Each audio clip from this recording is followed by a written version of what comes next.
Huixtlampa Radio. Desde el sur.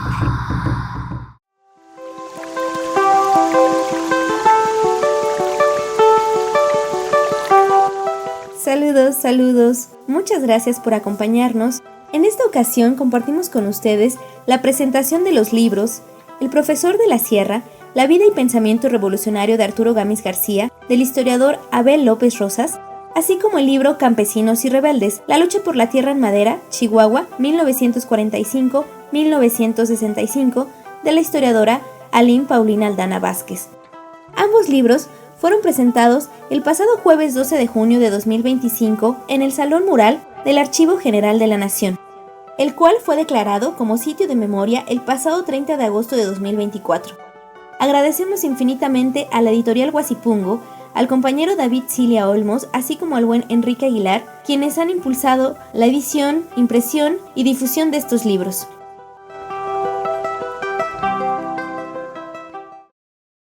Bueno, muy buenas tardes a todas y a todos. Primero que nada, agradecer al compañero David Cilia por la invitación a presentar estos dos materiales y bueno, también a quienes nos acompañan y también a la gente de aquí del Archivo General de la Nación, que es importante, ¿no?, que este sitio que hace décadas pues fue un sitio de represión, pues hoy es un sitio de memoria, y la importancia, ¿no?, de poder presentar este tipo de trabajos que precisamente tienen como objetivo la recuperación de la memoria de las luchas de resistencia que ha habido en las últimas décadas en nuestro país. Entonces agradecemos a todas, a todos que nos acompañen, y bueno, vamos a iniciar con la presentación del libro de la compañera Aline Aldana, Campesinos y rebeldes. Con Aline, siempre hemos dicho que estos dos trabajos son investigaciones hermanas por varios sentidos, porque una es la temática y la otra es que son dos investigaciones que fueron acompañadas por el maestro César Navarro Gallegos, que no decimos que en paz descanse, porque no creo que esté en paz, porque el profe era muy activo y seguramente donde se encuentre, pues él sigue dando la lucha, ¿no? El profesor César Navarro Gallegos fue nuestro profesor en la Facultad de Filosofía y Letras de la UNAM. Él daba una materia que se llamaba Revolución Mexicana, que ese era el nombre oficial, porque en realidad era más bien un curso sobre la historia de la izquierda en el siglo XX en México, pero que por cuestiones supongo que de currícula, pues se ponía como Revolución Mexicana, porque en la Facultad de Filosofía y Letras en ese tiempo pues estos temas no eran bien vistos, ¿no? Actualmente ya hay más temáticas, movimientos estudiantiles, incluso de luchas actuales, ¿no?, como el feminismo, pero en ese tiempo, cuando Aline y yo estudiamos, la historia casi se llegaba hasta la posrevolución, hasta Cárdenas, y de ahí ya incluso decían que cómo ibas a estudiar esos temas, que se alegaba la dichosa objetividad, ¿no?, que en realidad sabemos que solo era un pretexto, ¿no?, para no entrarle a estos temas.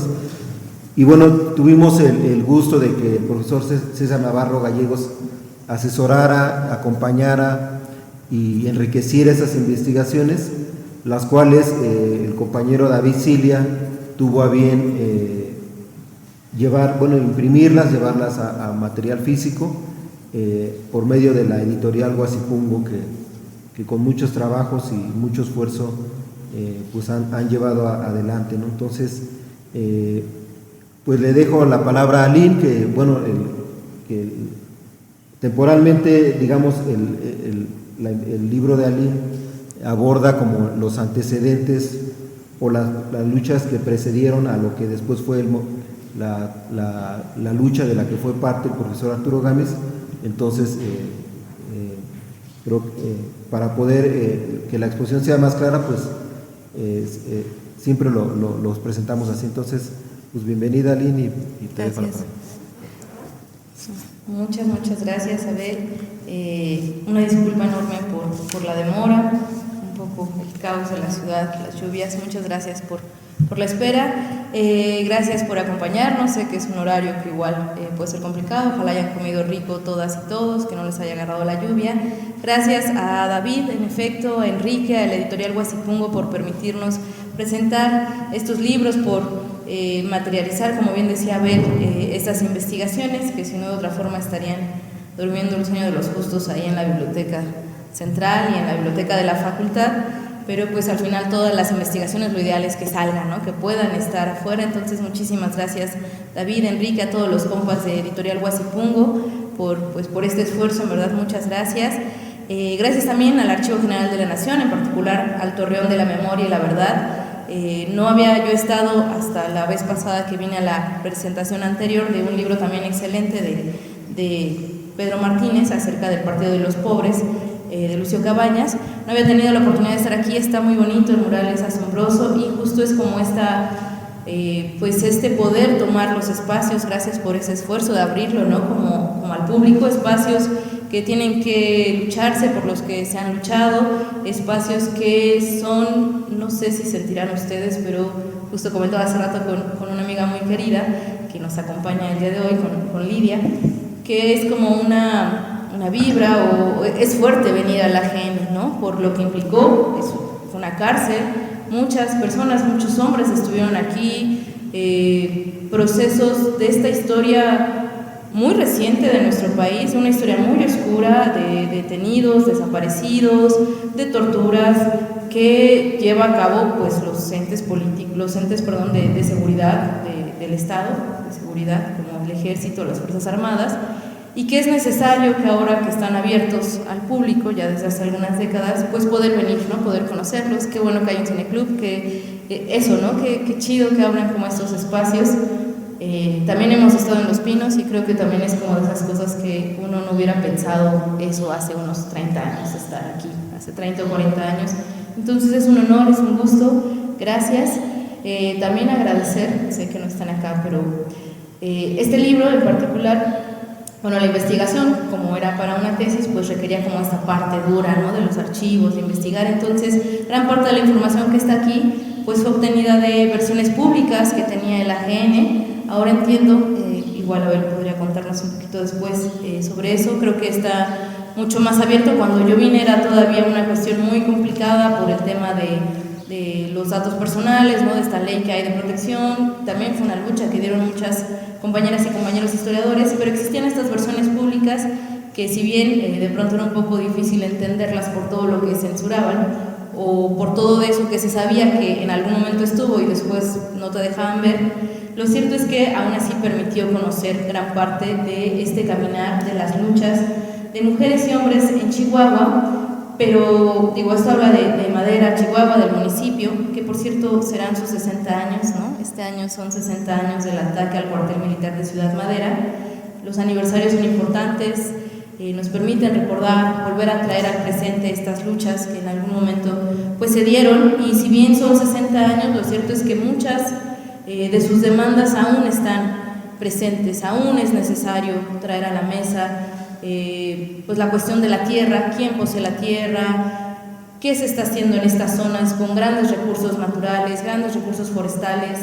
El poblado del que yo hablo en particular, Cebadilla de Dolores, es un poblado que actualmente o desde hace algunos años ha estado luchando en contra de una minera canadiense, porque pues ahí también son zonas que tienen riqueza en el suelo, riqueza en los árboles, riqueza, ¿no? En muchos sentidos. Entonces pues al final continúan luchando, ¿no? Hace 60 años se luchaba por obtener tierras, ahora luchan por evitar que sigan estas minas a cielo abierto, y la lucha es constante, ¿no? De las clases populares no se detiene. Entonces pues en su 60 aniversario, qué chido poder estar aquí compartiendo pues ese pedacito de la historia de México que bien refleja la historia de muchos otros poblados, de muchas otras comunidades. Como les comentaba, el libro, bueno, se centra en el municipio de Madera, en el estado de Chihuahua. Es un municipio serrano, en la Sierra Madre Oriental, es un municipio que tiene justamente mucha madera, una cuestión forestal, recursos forestales bastante notables, y que de hecho lo nombran, cuando lo fundan lo nombran con ese, valga la redundancia, con ese nombre, porque de ahí obtenían pues gran cantidad de madera que llevaban hacia Estados Unidos, que en ese momento, de hecho desde finales del siglo XIX, Estados Unidos pone como restricciones para talar sus bosques, porque se da cuenta de la importancia de los bosques, no solo para la cuestión de mantener, bueno, no solo por una cuestión económica, sino también para mantener el ecosistema boscoso.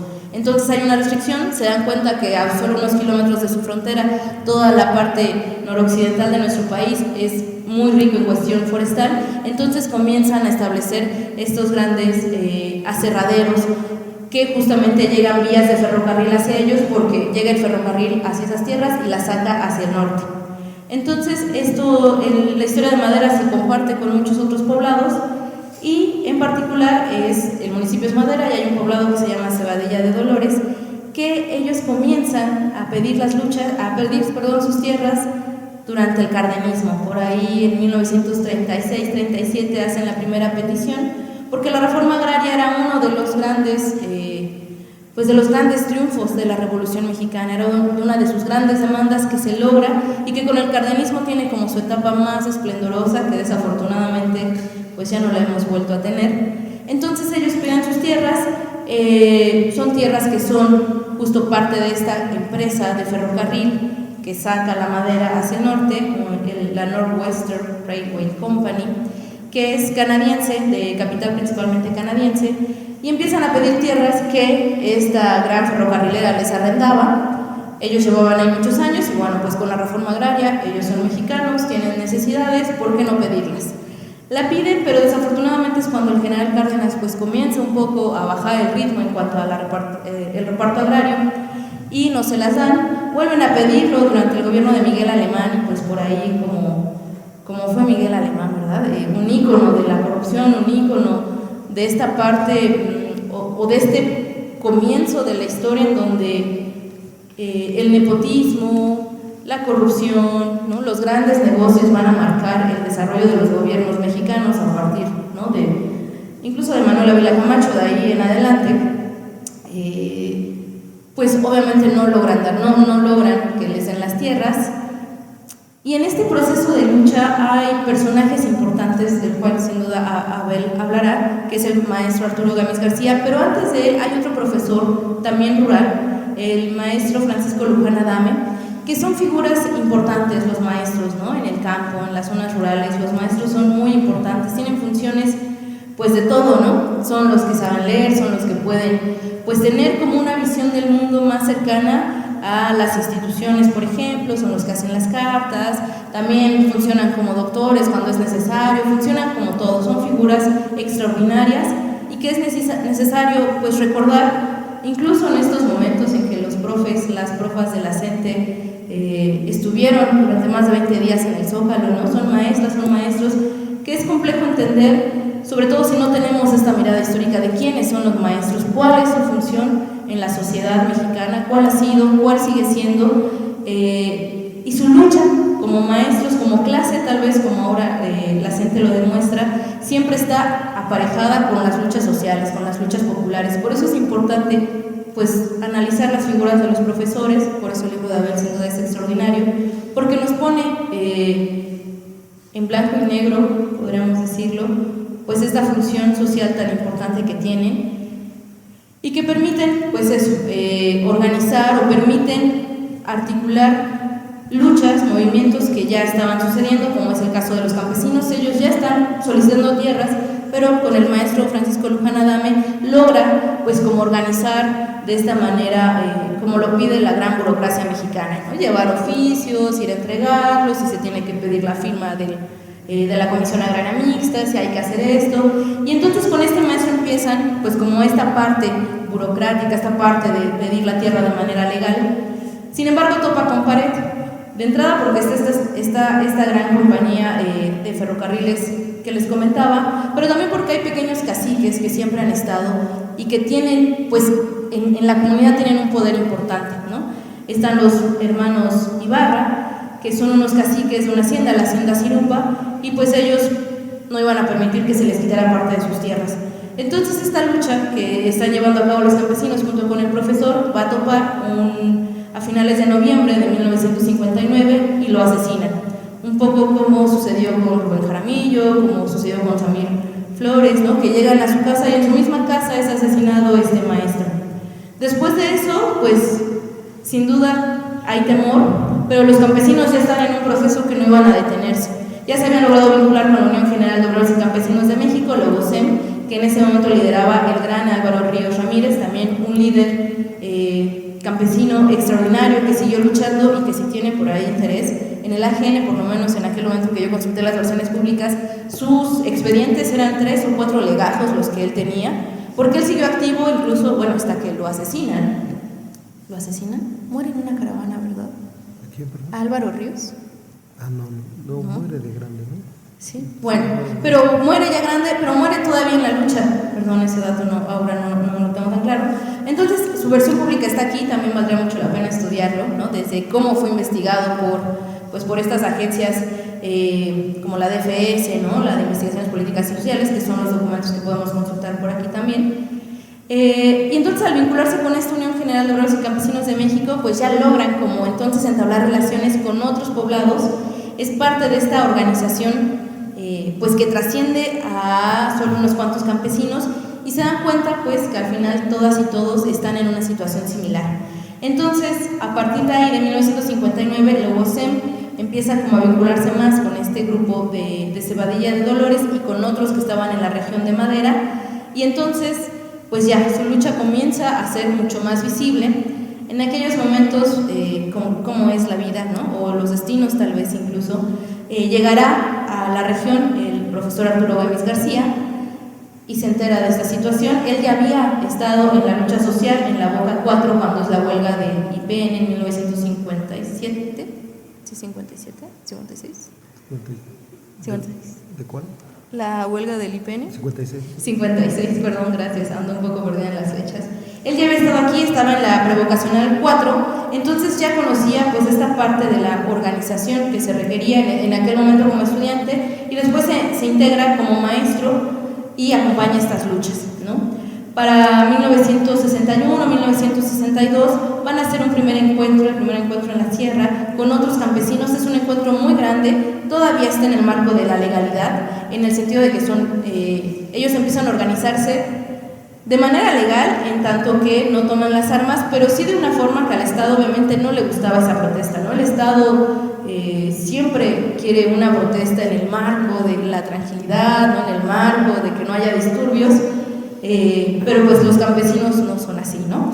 Hacen caravanas que van desde el municipio de Madera a la capital de Chihuahua, son cientos de kilómetros, son caravanas enormes, se quedan en plantón en el Palacio Municipal, toman los terrenos, los latifundios, que ellos decían, este es un latifundio, aunque esté amparado por la ley, pero este es un latifundio, y los tomaban, impedían que entraran los trabajadores, hacían este tipo de acciones que al final al Estado nunca le ha gustado y que implicaba pues medidas de represión. En este marco hacen este primer encuentro de la sierra, son muchos los campesinos, pero no solo campesinos, también estudiantes normalistas, pero estudiantes también de las universidades que van, y pues justo para poder organizarse, ¿no? Poder ver qué se puede hacer pues de manera colectiva, porque al final esa es la única forma en que podemos realmente pues atender demandas de este tipo, como es la obtención de tierras. La represión continúa, siguen atacándolos de diferentes formas. En algún momento el profesor Arturo Gámez es encarcelado en estas protestas, lo toman preso. Cuando él sale logran sacarlo, junto con otros compañeros también, pero logran sacarlos de la cárcel, pues es evidente que la vía legal no iba a lograrse, ¿no? Porque al final la represión o la violencia por parte de los caciques, por parte del Estado, no disminuía, y deciden entonces dar este paso. Es un paso que sin duda consultan con sus bases, pero es un paso que da una parte del movimiento, porque el movimiento legal sigue pidiendo tierras, siguen haciendo paradas en el departamento agrario, siguen organizándose, pero hay una parte del grupo que decide radicalizarse. ¿Por qué? Porque al final no había otra forma, ¿no? Por ahí hay un libro que me gustaría recomendarles, bueno, es una serie de libros de Manuel Escorza, él es peruano, y tiene justo una serie de libros como en esta parte de lo que le llaman boom latinoamericano, como esta parte fantasiosa pero muy rica, que justo habla de la lucha por la tierra en el Perú. Y cuando los leemos es como, mira, había tantas cebadillas de dolores en tantas partes. Y en alguno de sus personajes, que se llama Agapito Robles, él está viendo su título de tierras, tenían un título, ¿no? Esto que amparaba a los pueblos para seguir luchando, y el título le dice en algún momento, no es por la vía legal, es por las armas, es por la fuerza o no será, ¿no? Entonces llega ese momento en que los pueblos pues se dan cuenta de que es necesaria tomar las armas. En aquel momento pues hay que tomar en cuenta, estamos hablando de 1964, cuando deciden tomar las armas por primera vez, deciden ajusticiar a Florentino Ibarra, de estos caciques que les comentaba, y a partir de ahí pues ya no hay vuelta atrás, conforman el Grupo Popular Guerrillero. Lo que más se sabe es el ataque del 23 de septiembre, sin embargo, como les comento, desde 1964 ellos están haciendo acciones armadas, son pequeñas, no son tan conocidas tal vez, excepto cuando ya te empiezas a acercar, pero no es algo fortuito, no es que ellos hayan dicho, voy a copiar al Che, voy a copiar a Fidel y vamos a ir a la sierra a echar balazos. Más bien es este proceso de maduración de las luchas mismas y darse cuenta que en esas circunstancias no había otra forma tal vez de lograr el objetivo o no era clara y deciden formar este grupo. Es el primer grupo armado, es incluso bueno, la Liga Comunista va a retomar su nombre. Es importante pues ver que quien pone esta nueva etapa de lucha social en el México moderno, en el México contemporáneo, es un grupo campesino. Porque de pronto parece que el 68 es el parteaguas y antes del 68 parece que no hay nada, que no hay como otras luchas, otros movimientos, tanto estudiantil como social, campesino, obrero, pero en realidad hay todo un movimiento, hay todo un mar de luchas sociales que es importante volver a ver. Por más pequeñas que pudieran parecer, por más chiquitas, es necesario verlas, sobre todo quienes pues bueno, investigan las ciencias sociales, es importante poner atención a eso porque si lo traemos al momento presente, la lucha por la tierra es algo que aquí sigue, ¿no? Actualmente estamos luchando, o muchos pueblos luchan, tanto en la Ciudad de México como en otros estados, por evitar que haya termoeléctricas, por evitar que siga la minería, contra proyectos como el Tren Maya, que es complejo y sin duda que es polémico, pero son proyectos que al tal vez no considerar cuál es la relación o el vínculo que tienen las comunidades con la tierra, pues se trastocan muchas cosas, ¿no? Yo soy de Xochimilco y también allá tenemos un problema, ¿no? La urbanización nos está afectando, está avanzando, ya no hay agua, cada vez los terrenos, las chinampas que eran para cultivar, son salones de fiestas, son canchas de fútbol, de servicios para otras personas que no son de la comunidad y que tal vez no entienden la necesidad o la urgencia de cuidar estos espacios. Entonces es importante, pues bueno, darnos cuenta que hay como estas luchas paralelas, estas historias paralelas en el campo y en la ciudad, y pues eso, traerlas al presente, ¿no? Otra cosa que hay que traer al presente también es este normalismo, ya van a ser 11 años, ¿no?, de la desaparición de nuestros compañeros de Ayotzinapa, y el papel tan importante, insisto, de los maestros normalistas, de los estudiantes normalistas, y nosotros que estamos en la capital, pues eso, poder conocer estas luchas, poder darles voz, ¿no?, poder atenderlas si estamos investigando, acercarnos a ellas, pues porque al final es parte, ¿no?, de lo que conforma este gran país, y sin ellas, sin estas luchas, sin estos procesos, no podremos entender dónde estamos, no podremos entender este cambio de régimen que se da a partir de 2018, que es importante, pero que es fruto, insisto, de todos estos movimientos que han estado pues ahí. Y de nuevo mil gracias a Huasipungo por permitirnos estar aquí presentándolo, por el espacio también, y bueno, pues le doy paso a mi compañero Abel López Rosas. Él es historiador, licenciado en Historia por la Universidad Nacional Autónoma de México, por la Facultad de Filosofía y Letras, si mal no recuerdo, maestro en Derechos Humanos por la UACM, y actualmente es doctorante en la ENA, también en Historia. Y bueno, aparte es un compañero de lucha, también ahí en la asamblea en los Pedregales de Coyoacán, también es alguien importante, y sobre todo creo que es una persona congruente. Es una dicha también compartir la mesa en esta ocasión con Abel, y bueno, pues te paso la palabra. Muchas gracias, Aline. Gracias. Bueno, ya hace rato ya daba las gracias. Y bueno, quisiera retomar o hacer la exposición a partir de lo que comentaba Aline.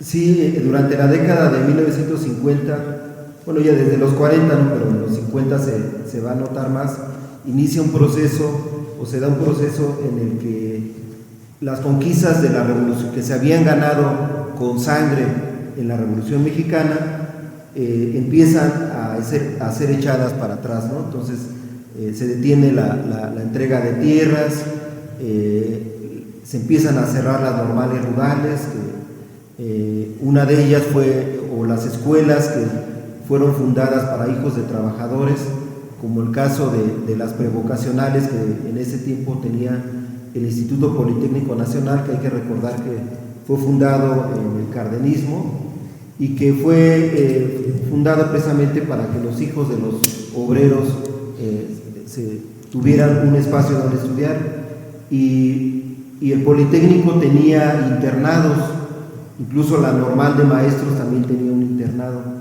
y fue precisamente en los 50 donde empiezan con Ruiz Cortines empiezan a cancelar estos internados, ¿no? Y con eso pues, cientos de estudiantes que era su única opción educativa pues se quedan sin una opción para estudiar, ¿no? Esto pasa con los estudiantes. En este caso Arturo Gámez es uno de ellos.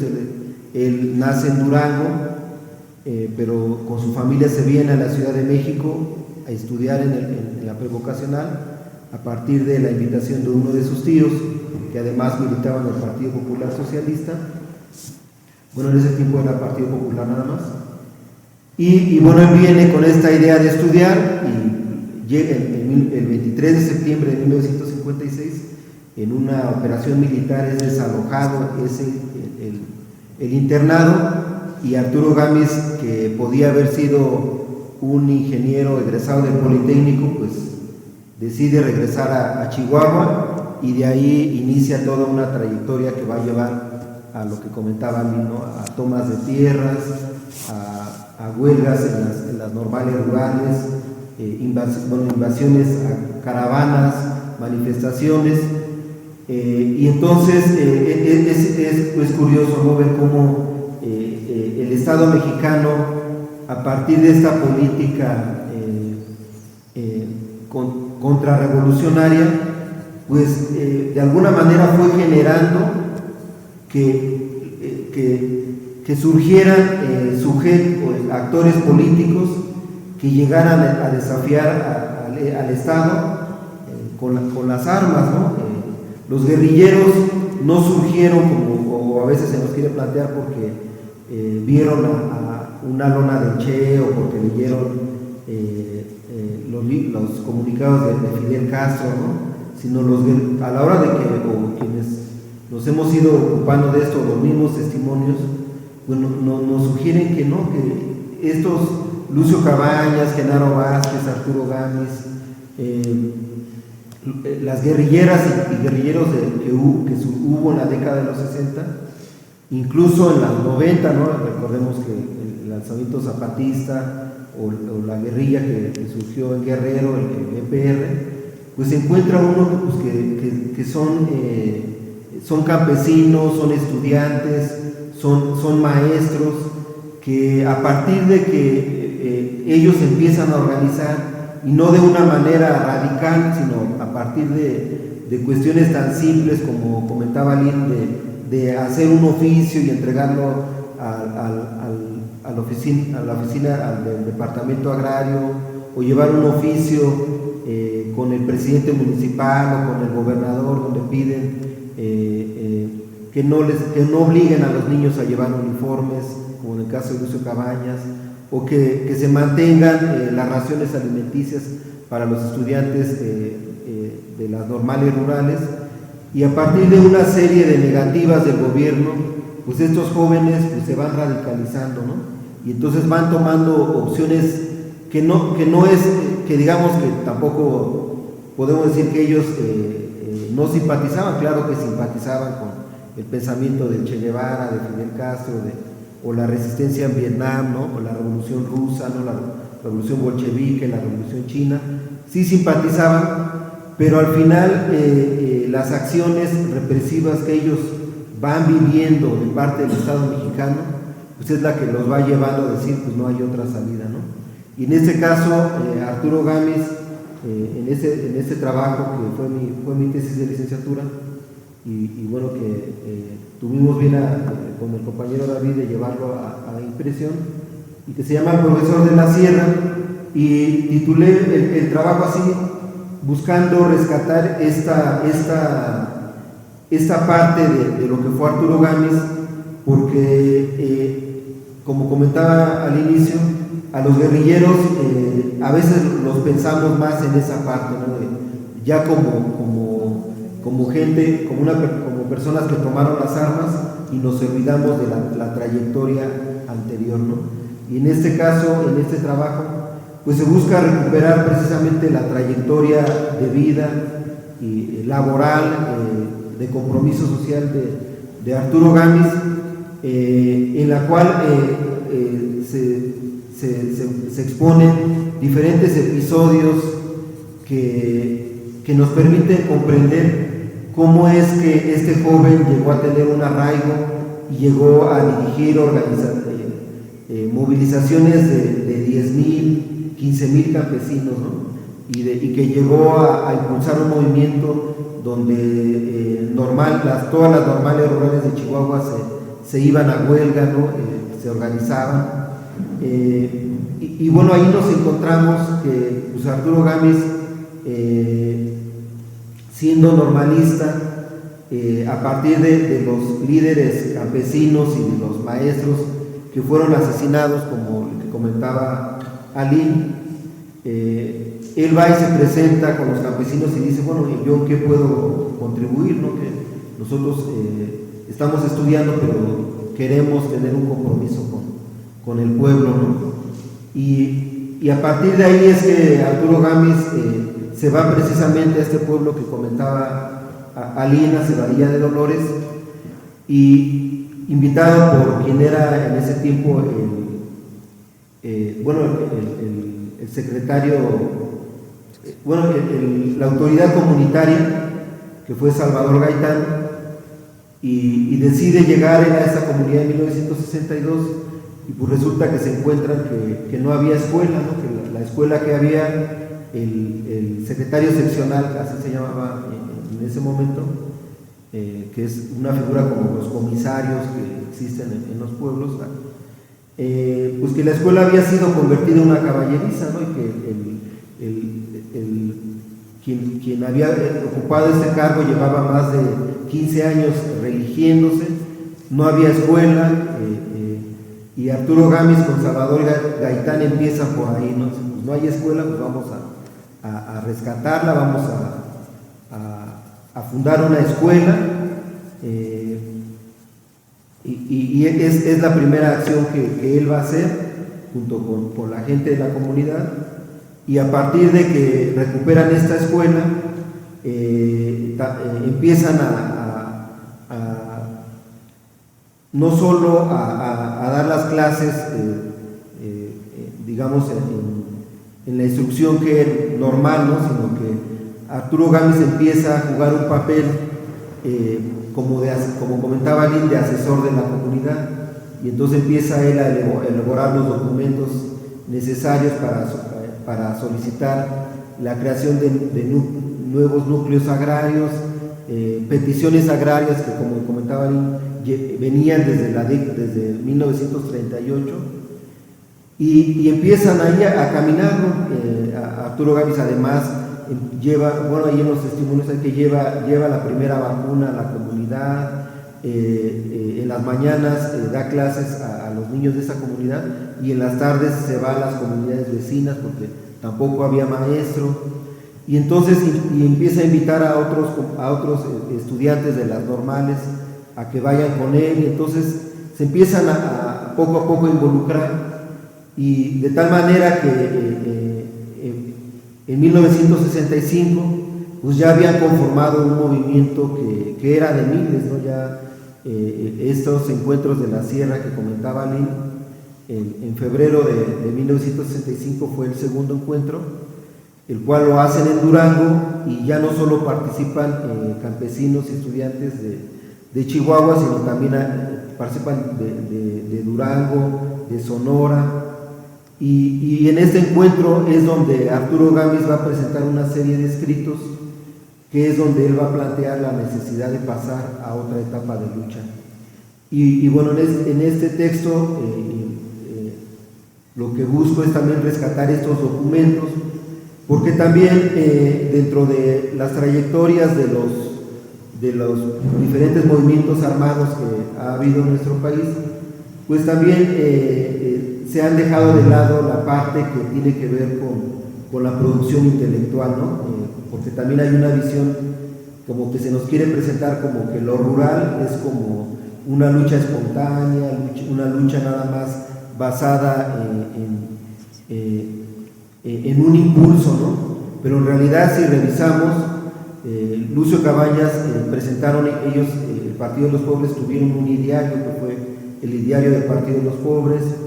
Genaro Vázquez también generaron una serie de documentos. Bueno, aquí estaba viendo que David acaban de publicar también un trabajo donde se rescatan los documentos de la Asociación Cívica Guerrerense. Y en este caso, Arturo Gámez también, él produjo una serie de escritos, algunos dirigidos a los estudiantes, otros dirigidos a los campesinos y otros dirigidos a las organizaciones de izquierda. Entonces, en este trabajo se buscan rescatar estos escritos de Arturo Gámez con la idea de poder encontrar también la propuesta política que ellos planteaban, ¿no? Y en ese momento, claro, ellos planteaban el socialismo, es un planteamiento que muchos movimientos de la época lo reivindicaron, pero lo interesante es que, digamos que Arturo Gámez, él dice, sí, vamos a plantear el socialismo, pero no vamos a copiar el socialismo de la URSS o el socialismo de China, de Vietnam, sino que vamos a crear nuestra propia idea de socialismo, ¿no? Y esa idea de socialismo pues la vamos a crear a partir de nuestra propia historia, ¿no? Y entonces él va a rescatar el pensamiento de Miguel Hidalgo, de Morelos, de los liberales de la Guerra de Reforma, de la Revolución Mexicana, de Emiliano Zapata, de Francisco Villa, y entonces él va a plantear, así como hoy se habla de una cuarta transformación en el gobierno actual, digamos que ellos también en este momento, Arturo Gámez plantea también vamos a iniciar una cuarta revolución, una cuarta etapa revolucionaria, después de la independencia, la reforma y la revolución, pero en este caso la que ellos planteaban no es una cuarta transformación como la actual, se podría decir que es una visión socialdemócrata. En este tiempo la que plantean ellos es una cuarta transformación que tiene que ver con esta instauración del socialismo, ¿no? Que fracasó, sí, porque al final se enfrentaron a un Estado que los aniquiló, que los persiguió, y que hoy decimos, ¿no? Bueno, hay varios testimonios de compañeros y lo que comentaba Lino, de aquí en el AGN se resguardan, ¿no? Las fichas de las detenciones, de las torturas, de las desapariciones que varios de los militantes de estos movimientos vivieron, ¿no? Y que estos expedientes nos permiten ubicar cómo el Estado utilizó todos los recursos necesarios para aniquilarlo, ¿no? Aniquilar a todos estos movimientos, participaran o no participaran, ¿no? Porque existen muchas evidencias de que ellos se llevaban, por ser el hermano, en el caso en Guerrero, que por apellidarse Cabañas, pues se los llevaban, ¿no? O sea, hay muchos Cabañas que no fueron ni guerrilleros y que tampoco eran familiares directos de Lucio Cabañas y que fueron desaparecidos. Y eso nos hace preguntarnos actualmente que hoy hablamos del crimen organizado, ¿por qué esa estrategia que el Estado mexicano utilizó para aniquilar estos grupos armados que hubo en el país, estas guerrillas, que no eran acciones terroristas, que planteaban un cambio porque se buscaba, ¿no?, la mejora del pueblo, ¿no? Y actualmente uno se pregunta por qué es esa fuerza que se utilizó en ese momento, por qué hoy no se utiliza. Y entonces ahí quedan muchas cosas, ¿no? O sea, porque en ese tiempo las guerrillas pues tenían estrategias para cuidarse, ¿no? Casas de seguridad, compartimentación, no había, en ese tiempo pues no había celulares, no había drones, no había la ubicación GPS. del GPS, ¿no? Y actualmente pues todos estos grupos que sabemos que operan en el país pues usan un celular, ¿no? Usan computadoras y fácilmente podrían ser rastreables, ¿no? Pero sin embargo vemos que hoy no ocurre eso, ¿no? Y bueno, creo que eso pues tiene que ver con otros intereses o con otras cuestiones que vemos que el Estado mexicano, cuando se trató de grupos revolucionarios que buscaban construir una sociedad más justa, utilizó todos los recursos posibles para aniquilarlo, y hoy que el Estado mexicano se enfrenta a un crimen organizado que no busca una justicia social, sino que busca crear grupos de poder, pues ante ellos no existe esa fuerza del Estado, ¿no? Y sin embargo sí existe a quienes se organizan, a quienes luchan, no por la vía armada, pero sí por otras vías, ¿no? Como comentaba Aline en el caso de Samir Flores, ¿no? Que es un caso que él era un líder comunitario, que tenía una radio comunitaria y pues por eso lo asesinaron, ¿no? Entonces, y bueno, traía esto al presente porque creo que es válido, ¿no? Pensar. Cuando hablamos del pasado también hay que pensar en el presente, porque precisamente el estudio de la historia nos ayuda a preguntarnos cosas actuales, ¿no? Y creo que ahí hay una cuestión, una interrogante que me parece que sí se vale plantear, porque aunque se hable, ¿no?, de cuestiones como de abrazos, no balazos y eso, en realidad hay otras cosas de fondo, ¿no? Y que es importante plantear, ¿no? Y bueno, en este caso, finalmente mencionar el caso de estas conmemoraciones que planteaba Ali. En diciembre del año pasado se cumplieron 50 años de la caída en combate de Lucio Cabañas en la sierra de Tecpan, y bueno, tuve la oportunidad de estar ahí y en ese evento, porque también esa es una cuestión que a veces como que vemos o yo creo que es parte como de la historia, como que nos las hacen ver como algo muy lejano y que cosas que ya no están en nuestro presente. Y a ese evento asistió uno de los sobrevivientes del asalto al cuartel Madera, uno de los compañeros que se formó con Arturo Gámez, que entrenó aquí en el Cerro de la Jusco, que estuvo en el asalto al cuartel Madera el 23 de septiembre de 1965, Florencio Lugo. Él estuvo ahí, ya tiene 90 años y estuvo en Guerrero en diciembre, y precisamente uno de los primeros trabajos, yo recuerdo que se publicó en la editorial Guasicungo, fue precisamente el testimonio de Florencio Lugo, que se llama el testimonio de un sobreviviente, ¿no?, de Florencio Lugo. Entonces, para esto lo comentaba para que veamos que no es algo que digamos que se conmemora porque pasó hace 60 años o pasó hace 50 años, no, eso sigue vigente, ¿no? Y Florencio Lugo es un ejemplo claro. Él, después de haber estado con Arturo Gámez, militó después en otras guerrillas, estuvo en la Asociación Cívica Nacional Revolucionaria. Entonces podemos ver que la necedad, ¿no?, de estos actores sociales que comentaban ahí, los maestros, los estudiantes, los normalistas rurales, los campesinos pues siempre están ahí, ¿no? Y que aunque en la historia o a veces se nos quiere poner como si fueran luchas del pasado, como la revolución, como que es hacer un desfile o bailar en las escuelas, ¿no? O el grito, ¿no? Son luchas que se mantienen en el presente y el testimonio vivo está de las compañeras y compañeros que lo siguen reivindicando. Bueno, aquí está el compañero Enrique, que tienen una revista, ¿no? Vivir para contarlo, que también juega ese papel, ¿no? Entonces, creo que es importante, ¿no? Tener que esto no solo es historia, es presente, es memoria y es memoria vida, es memoria viva. Y bueno, finalmente quisiera terminar con, bueno, cuando yo hice mi tesis en ese tiempo, como comentaba, no había mucho acceso aquí en el AGN para consultar los archivos. Actualmente ya se puede, no solo las versiones públicas, sino las versiones originales.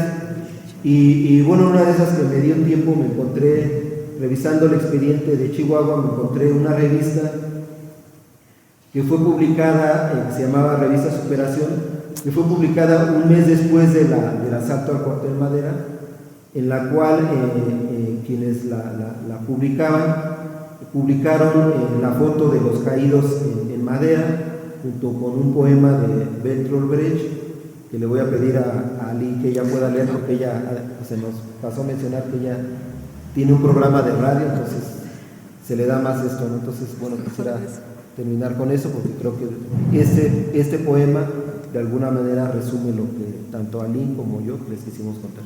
A ver, Ali. Muchas gracias. Exequias del agitador en el féretro de zinc. Aquí, en féretro de zinc, yace un cadáver, mejor dicho, su pierna y su cabeza, o aún menos, o nada. Fue un agitador. La denuncia como causa de males. Enterradlo. Apenas la esposa lo acompañará al basurero, pues cualquiera que vaya queda también marcado.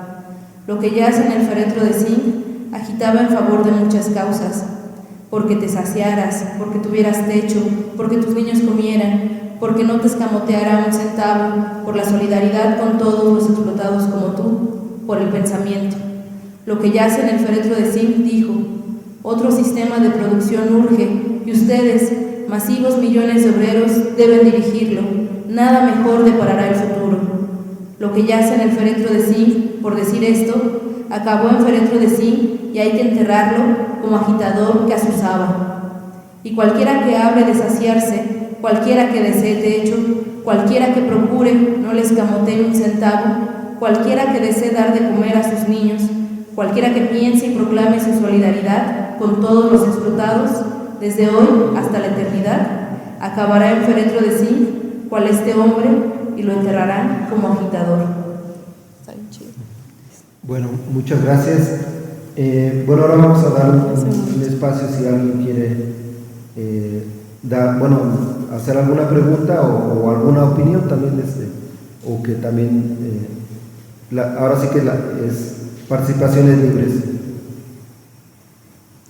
Gracias.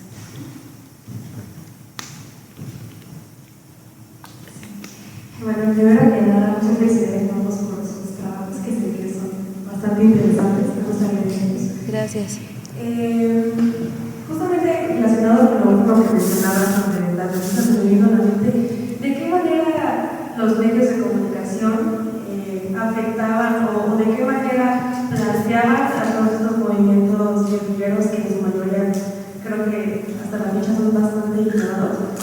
¿De qué manera influían en los medios de comunicación a todo esto? Si no recuerdo que la compañera aquí mencionaba la represión, también se veía reflejada en los medios de comunicación esta represión. Gracias. Sí. Gracias. Bueno, buenas tardes a todos. Buenas tardes. La voy a las preguntas y comentarios.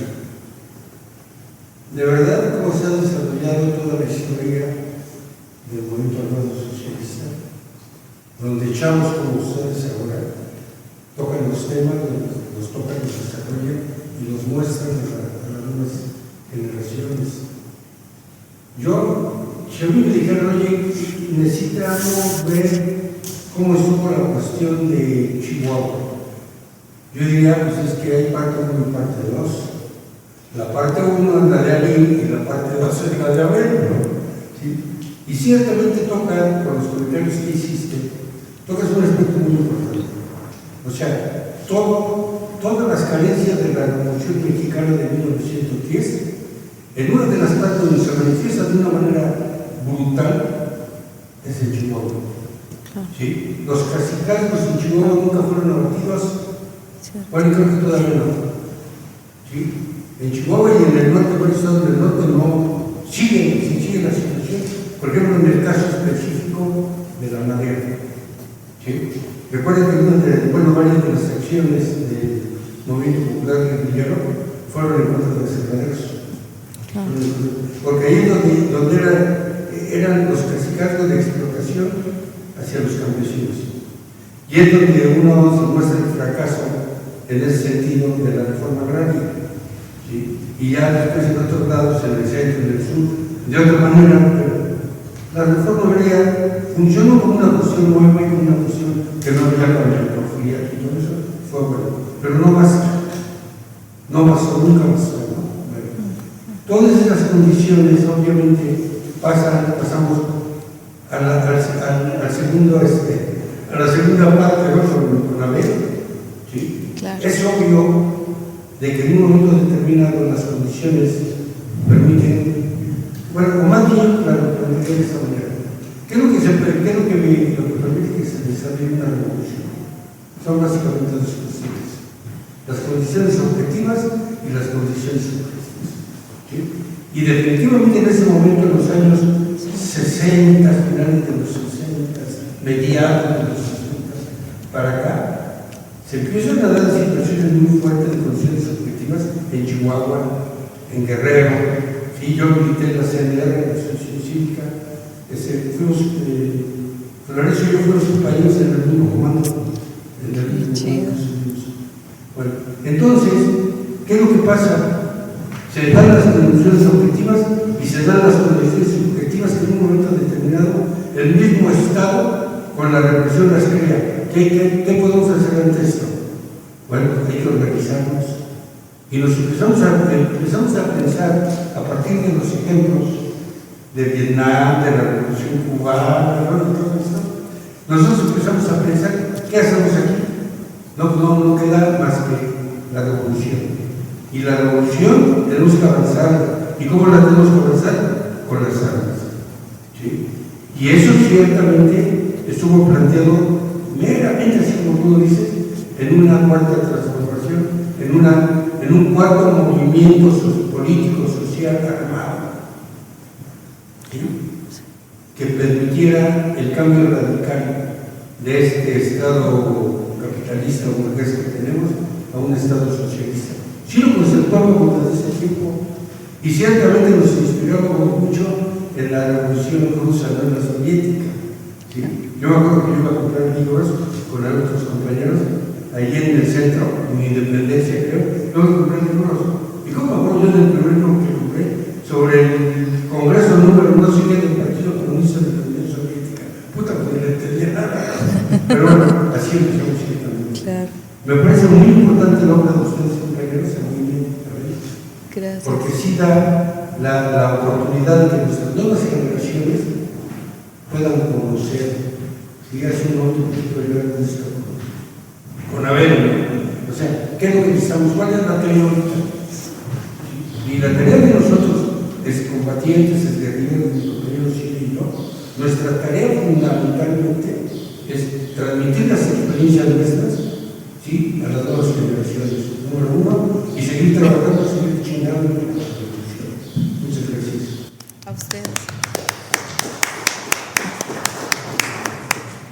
Bueno, sí, sobre la pregunta de la compañera, que sí me parece un punto muy importante e interesante. Sí, los medios de comunicación sí abordaron, pero aquí es donde entra algo que es que vale mucho la pena es que el trato que le dio el Estado mexicano a las guerrillas fue el de nota roja. Y bueno, aquí están los compañeros, ¿no? Las notas que salían sobre las acciones armadas de las diferentes organizaciones armadas no se abordaron como un tema político, social, como demandas sociales o políticas, sino como nota roja, como si fueran criminales, cualquier criminal, ¿no? Y eso no fue algo que sucedió de manera circunstancial, sino que el Estado mexicano así lo definió, porque si nosotros le damos reconocemos el sentido político de estas movilizaciones, vamos a reconocer que les vamos a reconocer, bueno, que son movimientos realmente políticos, sociales, y eso era lo que ellos no querían, ¿no? Ellos lo que querían era que todos estos grupos armados, y bueno, y no solo los grupos armados, sino desde una organización campesina, social, estudiantil, era que pasaran como si fueran acciones fuera de la ley, ¿no? Y por eso crearon la ley de disolución social. O sea, se creó un mecanismo legal para deslegitimar estos movimientos, pero también para que a la hora de que se den a conocer sean como acciones criminales, ¿no? Y en este caso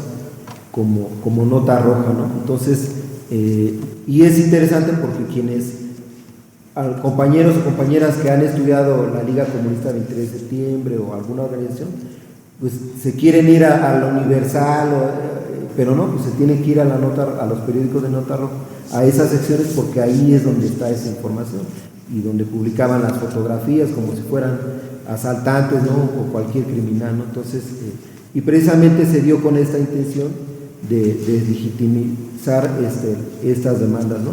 Ahora, si eso lo contrastamos con lo que aparece, por ejemplo, aquí en los expedientes de la Dirección Federal de Seguridad o de la Dirección General de Investigaciones Políticas y Sociales, es bien interesante porque una vez estaba consultando los reportes que ocurrieron en el contexto de cuando ocurrió la masacre del 18 de mayo de 1967 en Atoyac, que es donde intentan asesinar a Lucio Cabañas y a partir de la cual él toma las armas.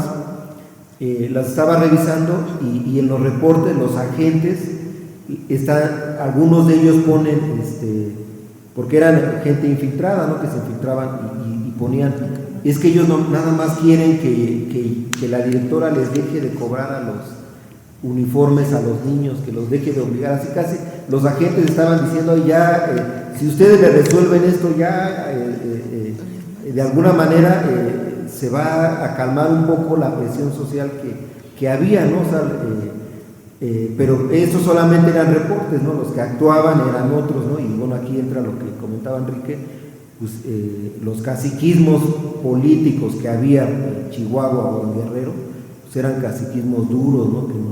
Que no aceptaban ninguna oposición, ¿no? Entonces, es interesante ver cómo la nota roja los pone como acciones, o la prensa los trató como acciones criminales, y en los informes de los agentes sí hay un reconocimiento de que eran demandas sociales y que no eran delincuentes, ¿no? Entonces, ahora sí que ahí es donde entra esta parte del análisis de las fuentes y que a quienes investigamos esto, pues es donde puede uno poder reconstruir de mejor manera estos procesos. Gracias por la pregunta, gracias por el comentario, Enrique. Sí, sin duda es un gusto, es una dicha poder conocerles, poder escucharles, como bien dice David en varias ocasiones. Es importante acercarse a ellos, ¿no? A ellas que están aquí, que pueden compartir su testimonio, porque lo que nos dicen las fuentes, tanto en archivos, los medios, pues es una parte, ¿no? Lo que ellos narran, cómo lo vivieron, cómo lo enfrentaron, por qué, pues es algo muy valioso, y pues la invitación, ¿no? A hacer esta historia oral, a hacer estas entrevistas, ahora que pues eso, que estamos acá, que hay tiempo, que hay diferentes dispositivos, ¿no? También para poder resguardar como esos testimonios. Y bueno, en cuanto a la pregunta, sí tienes toda la razón, hay como tratamiento, ¿no? Los medios de comunicación son fundamentales para comprender nuestra realidad o para acercarnos, ¿no? Yo creo que ahorita la lucha de la gente es un ejemplo muy claro, ¿no? Iba a decir que hay de todo, pero no, en realidad no hay de todo, ¿no? Uno tiene que buscar muy bien qué medio quieres escuchar, porque la generalidad son flojos, no hacen nada, quieren unas vacaciones, como el 100% y demás, ¿no? Entonces, pese a que ya tenemos cada vez más acceso a fuentes de información, lo cierto es que sigue habiendo una versión de la realidad, ¿no? Con Gaza pasa lo mismo, bueno, con Palestina y con diferentes luchas populares, ¿no?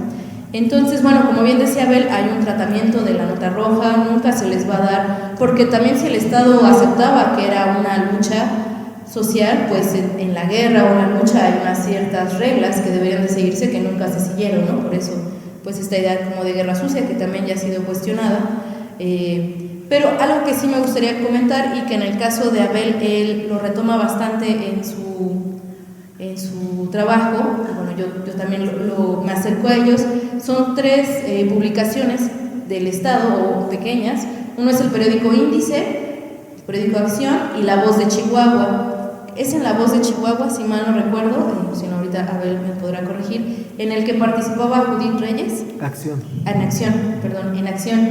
Judith Reyes, no sé si la han escuchado, de hecho están también presentando su libro por ahí, han estado haciendo porque es un aniversario de su natalicio.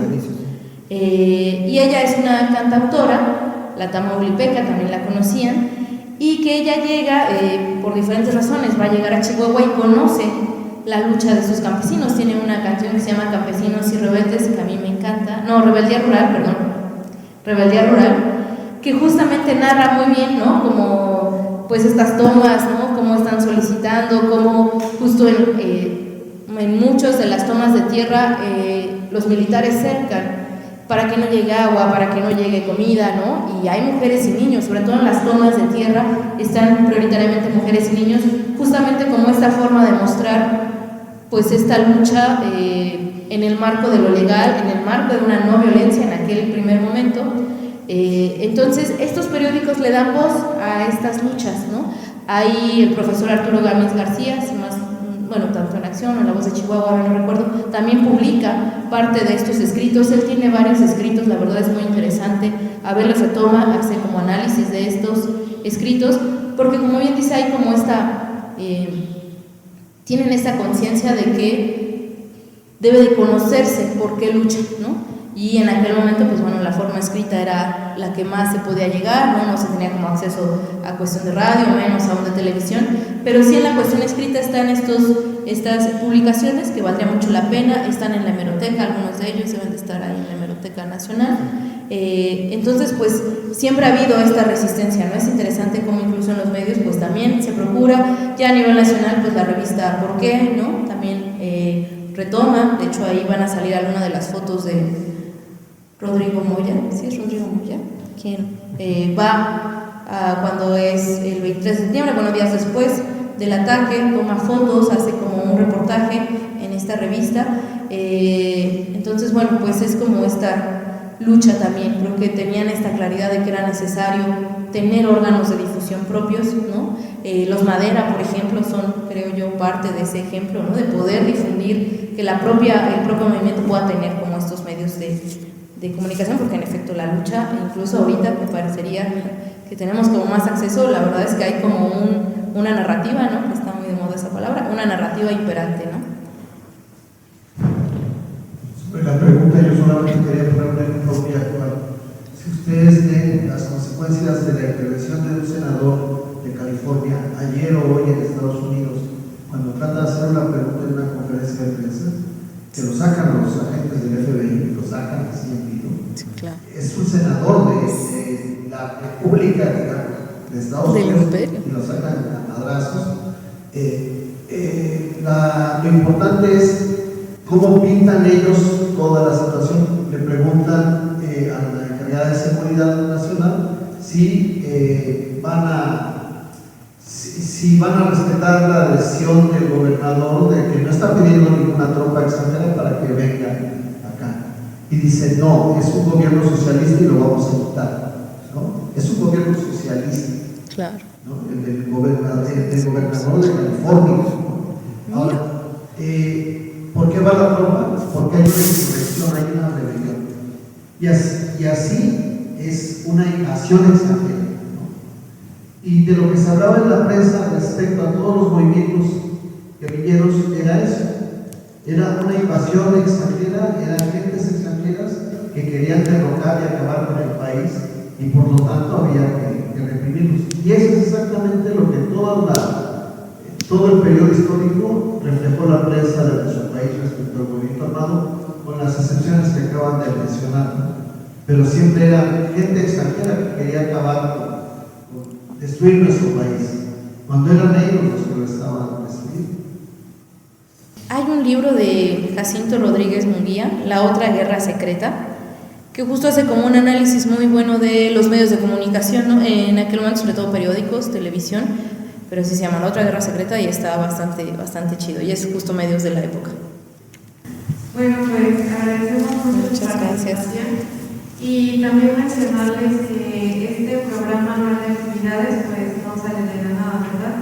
Sale a partir de que el pasado 30 de agosto de 2024 el AGN se declaró como sitio de memoria el Torreón de la Memoria y la Verdad. En ese sentido, pues al hacer esta declaratoria se busca reconocer las graves violaciones que se cometieron en el periodo de la Guerra Sucia. Y pues uno de los objetivos que tenemos quienes estamos trabajando en el sitio pues es difundir, divulgar estos trabajos que se hacen y que a veces, como lo decía la compañera, no es que no se produzca información al respecto, sino más bien los espacios en los que se hace pues no son bien divulgados, ¿no? Bien difundidos. En ese sentido pues es nuestro trabajo. Y también reiterar que ya hay una gran apertura en los archivos que resguarda la institución, sobre todo pues de la Dirección Federal de Seguridad y de las investigaciones políticas y sociales. Por si están interesados en estos temas, es muy fácil venir a hacer este tipo de investigaciones.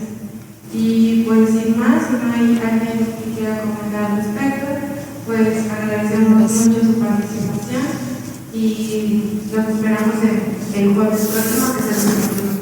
Muchas gracias. Gracias.